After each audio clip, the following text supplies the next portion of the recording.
नमस्कार दोस्तों, एक बार फिर से धोनी को अंत में बल्लेबाजी के लिए आना पड़ा मैदान पर। लेकिन उससे पहले तुषार पांडे और जडेजा के तूफान के आगे ढेर हुए केकेआर के तूफानी बल्लेबाज और केकेआर की टीम ने बनाया शर्मनाक स्कोर। तो क्या है इस मुकाबले का पूरा हाईलाइट और क्यों धोनी को आखिरी में आना पड़ा बल्लेबाजी के लिए, बताएंगे दोस्तों आपको हमारी इस वीडियो में। लेकिन दोस्तों, अगर आप चेन्नई सुपर किंग की टीम के फैन हैं तो इस वीडियो को एक दिल से लाइक और चैनल को सब्सक्राइब कर लीजिएगा। दोस्तों, आज आईपीएल 2024 का 22वां मुकाबला चेन्नई सुपर किंग और केकेआर की टीम के बीच खेला गया, जहां चेन्नई की टीम ने आईपीएल 2024 का अपना पहला टॉस जीतकर पहले गेंदबाजी करने का फैसला किया। वहीं पहले बल्लेबाजी करने उतरी केकेआर की टीम की तरफ से पी साल्ट और सुनील नारायण ने पारी की शुरुआत की।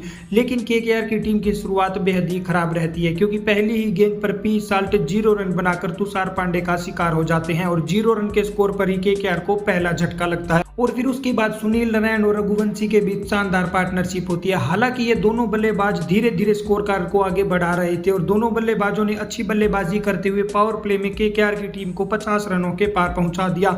लेकिन पावर प्ले खत्म होते ही अगली गेंद पर जडेजा की पहली गेंद पर रघुवंशी 24 रन बनाकर आउट हो गए और 56 रन के स्कोर पर यहां पर केकेआर को दूसरा झटका लगता है। फिर उसके तुरंत बाद सुनील नारायण भी 27 रन बनाकर आउट हो गए और जडेजा ने इन दोनों बल्लेबाजों को पवेलियन भेजकर एक ही ओवर में चेन्नई के इस मुकाबले में वापसी करवा दी और 60 रन के स्कोर पर केकेआर के 3 विकेट गिर चुके थे। फिर उसके बाद बल्लेबाजी के लिए कप्तान श्रेयस अय्यर और वेंकटेश अय्यर बल्लेबाजी करते हैं, लेकिन ये भी ज्यादा देर क्रीज पर नहीं टिक पाते। वेंकटेश अय्यर केवल 3 रन बनाकर आउट हो जाते हैं और 64 रन के स्कोर पर केकेआर को वेंकटेश के रूप में चौथा झटका लगता है। फिर उसके बाद श्रेयस अय्यर और रमनदीप के बीच छोटी सी पार्टनरशिप होती हुई नजर आती है, लेकिन तभी रमनदीप सिंह भी 12 गेंदों पर 13 रन बनाकर महेश तीक्ष्णा का शिकार हो जाते हैं और 85 रन के स्कोर पर केकेआर को 5वां झटका लगता है। फिर उसके बाद श्रेयस अय्यर और रिंकू सिंह के बीच पार्टनरशिप होती है। हालांकि इन दोनों बल्लेबाजों के बीच काफी धीमी पार्टनरशिप होती है और ये दोनों बल्लेबाज केकेआर को 100 रनों के पार तो पहुंचाने में सफल रहते हैं। लेकिन तभी रिंकू सिंह तुषार पांडे की गेंद पर बोल्ड हो जाते हैं और 14 गेंदों पर केवल 9 रन बनाते हैं। फिर उसके बाद आंद्रे रसल भी 10 गेंदों पर 10 रन बनाकर तुषार पांडे का शिकार हो जाते हैं। वहीं श्रेयस अय्यर भी 32 गेंदों पर 34 रन बनाकर मुस्तफिजुर का शिकार हो जाते हैं और केकेआर की टीम के 135 रन के स्कोर पर 8 विकेट गिर चुके थे और स्टार्क भी आते ही 0 रन के स्कोर पर आउट हो जाते हैं और केकेआर की टीम केवल 20 ओवर में 137 रन 9 विकेट के नुकसान पर बनाती है।